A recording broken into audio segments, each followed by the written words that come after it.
So hello, well today I'd like to take a look at this, which is a bullroarer. It's an Australian, although they've been called other things. I'll leave a description in the wicked box below, or in the basket below the guillotine below, sort of thing, where my head gets lopped off because I'm so dumb I can't remember it. But yeah, this one was made, as you can see there, and I bought this when I lived in Australia, mate. And it's very nicely decorated with Aboriginal. It's a genuine Aboriginal artifact from the from the time that I was in Australia in the 1980s. So what it is effectively a musical instrument. And they go back to the how do you say it? Paleolithic period, I think. So that's about 18,000 years before Christ.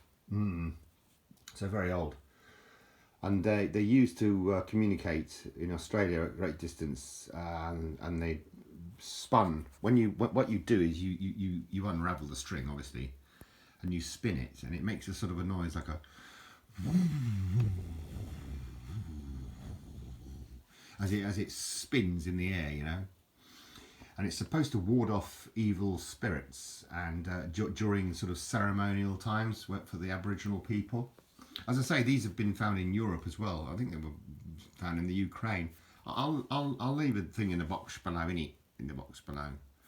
But this one is Australian, and as I say, you already see that it says on the tin, doesn't it? It's made in Australian made. It's Australian made, mate. G'day, how you doing? How's it going, cobber?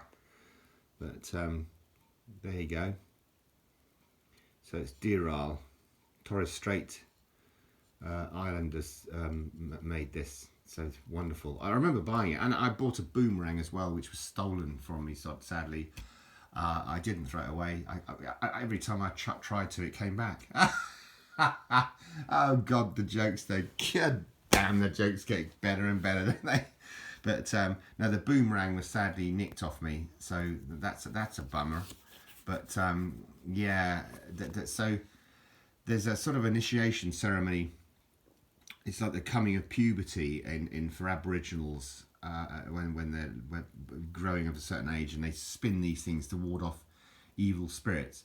And it's also known in Aboriginal terms as the wife catcher. It's supposed to hopefully allow a young lad, especially obviously, or a young lady if she's that way inclined, sort of thing, a wife. But it's a wonderful piece of gear, and it's hand carved. I don't know if you can see how clever it is. I can't obviously demonstrate it for you one-handed with the filming and all the rest of it, but it does make this lovely noise, sort of,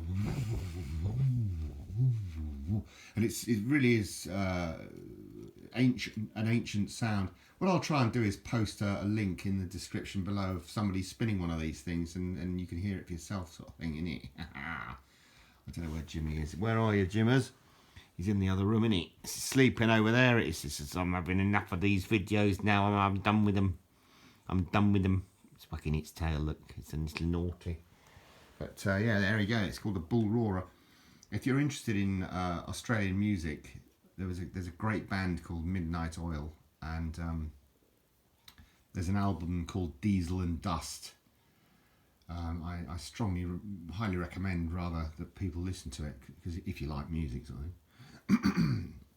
And one of these is mentioned in that, and you hear it. One of the songs starts off with the sound of this thing. But wow, it's old, and I like it a lot. I found it the other day. I actually thought, wow, no, really? I thought I'd lost you. I thought that you'd been stolen with the boomerang. The string's not original, by the way. I stuck that on there about 20 years ago.